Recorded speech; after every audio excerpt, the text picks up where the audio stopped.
This is a look into my daughter's refrigerator, and needless to say, she's up to her ears in corn and needs a little help. So she brought over 4 bags for me to process for her, and I thought this would be the perfect chance to show you how I blanch, cut, and vacuum seal it for long-term storage. It's a simple task that brings a lot of peace and purpose to the kitchen.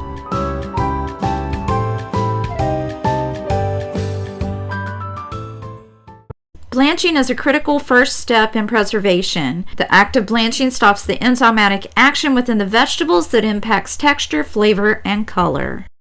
So here we are back in the kitchen, and I have dug out some of my larger pots, and I am in the process of filling them with water and bringing them to a boil. Once they come to a boil, we're going to add the corn, boil it, then we're going to take it out of the boiling water, put it in ice water, and the ice will stop the cooking process.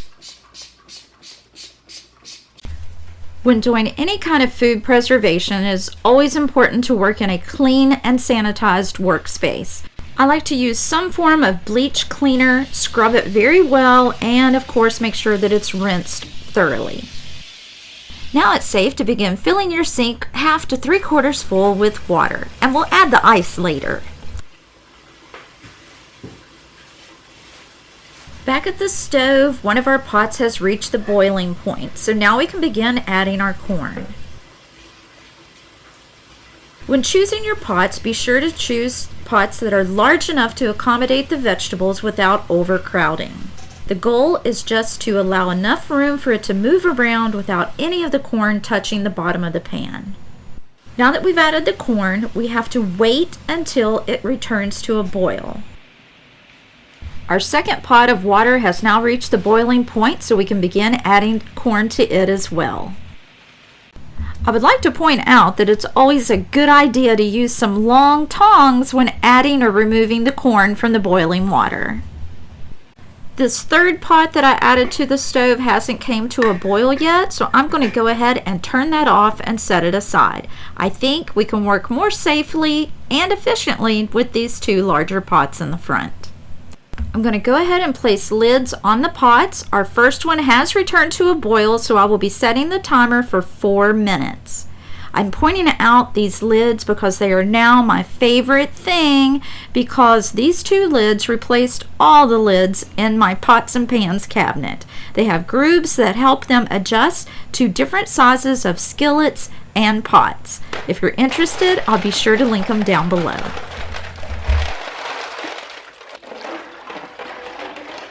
Now that our first pot of corn is boiling and the timer is set, we're going to go ahead and add the ice to the water in the sink. I'm giving it a good stir to make sure that it is cold through and through. Now, boiling or blanching times vary depending on the vegetable. Generally, it takes between 1 to 5 minutes. And immediately after the timer is up, we're going to be transferring the blanched corn to the ice water to stop the cooking process. Now, don't be like me and forget to pick up a bag of ice. I will be using the ice out of my freezer, and luckily I did have enough to keep the water cold enough to accomplish our goals here. Okay, now that we have all of the corn and the ice water bath, we can add a little more water back to the pot and return it to a boil. I don't dump out the water and start all over. I just add a little water to the existing water, and I feel it speeds up the process. Our second batch hasn't quite reached the boiling point, so I'm going to use this time to prepare the island for our corn. Once we remove it from the ice water bath, I will place it here on the island to dry. The top of my island has a natural butcher block surface, so I like to cut a trash bag down each side to cover that. But of course, if you are using a hard surface or your countertop, you can absolutely skip this step. Now for this next step, I like to put my cooling racks up here to lay the corn on. If you saw my previous video where I prepare my fruit for the week, I like to lay it on top of these cooling racks so that they can drain down below. I feel it provides more air circulation and everything dries more thoroughly and quickly. A good way to test and make sure that your corn is ready to remove from the ice water bath is just to hold it firmly in your hand for about 2 or 3 seconds, just to make sure that it's cool all the way through. If it doesn't feel warm to the touch, go ahead and lay it out and allow the corn to begin to dry. Our second pot finally reached the boiling point, so I set the timer for 4 minutes.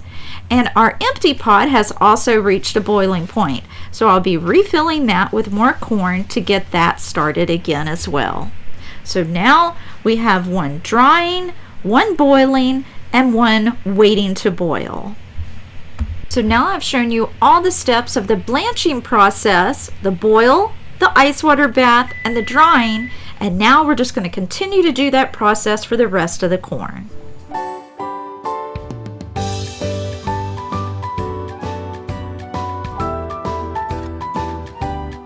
Now, I didn't always know how to do this. My mom did it, my grandma did it, but I had never done it. In fact, stepping into full-time homemaking later in life has meant learning all kinds of new things, and this has been one of them. So if you're like me, finding your rhythm at home in your 40s or your 50s, I want to encourage you. It is never too late to embrace new skills that bless your home. And once you learn these new skills, you'll find that yes, it will even bring you peace.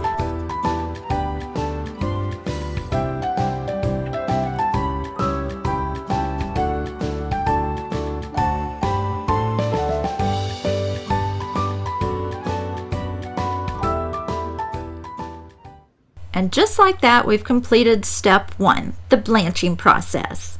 And before we move on to step 2, I want to share this quick tip with you, and that's that you should never pour hot boiling water straight down your drains. So here, I'm just adding it to the ice water bath to cool it down a bit. Now we're ready for step 2, and that is to remove the corn from the cob. To do this, you'll need a large bowl, and if you have it, this is another tip, grab a bundt pan, and then you're going to need a few paper towels. And you can just ignore this banana pepper. We're not going to need that in this process. When cutting the corn from the cob, it can get a little messy because it likes to spit and spurt and fly everywhere. But I've found that using this bundt pan really helps contain a lot of that mess. You just prop it up on the middle here and cut straight down, and it catches all of the kernels down below. Of course, if you don't have a bundt pan, you can just put your cob in the middle of your large container and do the same process. Now, what I'm showing you here is that a lot of the corn gets left behind. And if you like southern fried corn or creamed corn, this is an easy way to get the rest of the corn off of the cob. Just use the back of your knife, or some people say to use a spoon, and just run it right down that cob. And as you can see here, it removes everything. This is what's left behind. You can add these to your bags. Again, this is good to add to fried corn or creamed corn. But today, we're not going to be using it. I'm going to go ahead and give those cobs to my chickens. They're going to love it. And I'm going to move ahead with this process.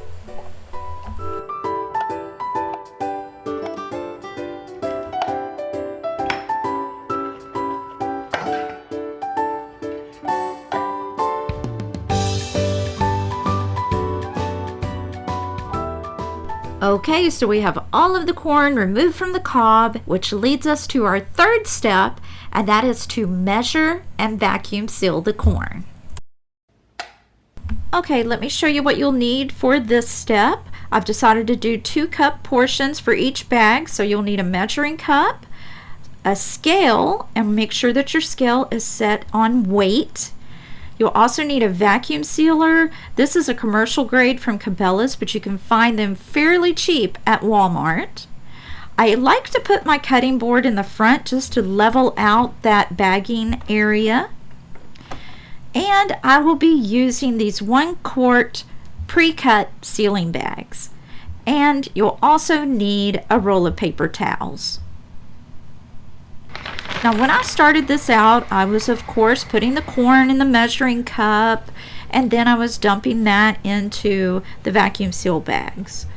This process definitely works, but I'm going to change it up here in just a minute and show you a different way to do it if you have the little bag holder that you see there in the background. If you don't, I'll be sure to link it down below, because I have to say when I switched this over, it became a lot faster, cleaner, and more efficient way to do this.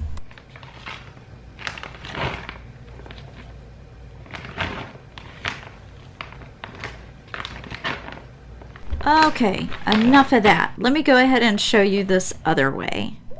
Simply just go ahead and place your bag holder on the scale, zero it out, add the bag, and begin filling right there on the scale. That way you don't have to transfer from one thing to the other. You're already putting it straight into the bag. This sped things up so much. I don't know why I didn't think of this before, but like I mentioned before, this is all a learning process. Also, homemaking after 40 or 50 isn't about doing things perfectly, but doing them intentionally, just like we are here today. Doing this here today really brings peace of mind that comes from having the freezer stocked with wholesome foods. Learning this small act of preparation is going to support my family during busy seasons, any unexpected changes, or just weeknight dinners when I'm looking for something easy. Now lately with all of my videos, I've been trying to include some type of free printable, and I'm going to do the same in this one. Down below you'll find a free step-by-step guide covering everything that we did here today. Before we move on to the last step of vacuum sealing, I want to show you that there's a lot of liquid that has accumulated in the bottom of the pan. So just grab a colander and drain off as much of that liquid as possible. If we get too much liquid in our vacuum seal bags, it will cause problems in the sealing process, but I have a really simple solution that I'll be sharing with you in just a little bit. As I finish bagging up this last bit of corn, I want to take a second to say thank you so much for stopping by today and spending a little bit of your time here. And if you're new, my name is Luann, and if you enjoy all things homemaking, I would love it if you'd subscribe. Now that all of the corn is bagged up, I just like to fold down the tops to keep any gnats or flies or anything else from getting into the corn. There's a lot of juice and moisture in these corn bags, so there's a step that we're going to have to take to prevent all that liquid from being sucked into your vacuum sealer like you see here. Folding a paper towel and placing it inside your vacuum seal bag is a simple trick that's going to prevent all that moisture from getting sucked into your vacuum sealer and interfering with the seal. Just fold the paper towel a couple of times and lay it flat at the top edge inside the bag, just above the corn. Just make sure that the paper towel doesn't overlap where the seal is made. And as the sealer pulls out the air, the paper towel catches any juice or moisture trying to escape upwards and blocks it from reaching the sealing strip. Now, as an added tip, you can use unbleached paper towels if you're avoiding chemicals, especially for produce. And you can see that the trough inside the vacuum sealer is completely dry now.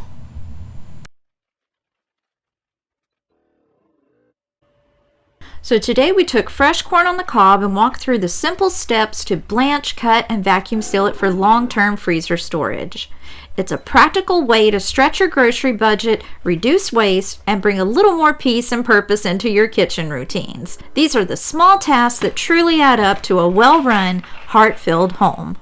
And if you'd like to see more about my weekly food reset and how I stock my pantries, my refrigerator, and other things that I do for the freezer, be sure to check out this video next.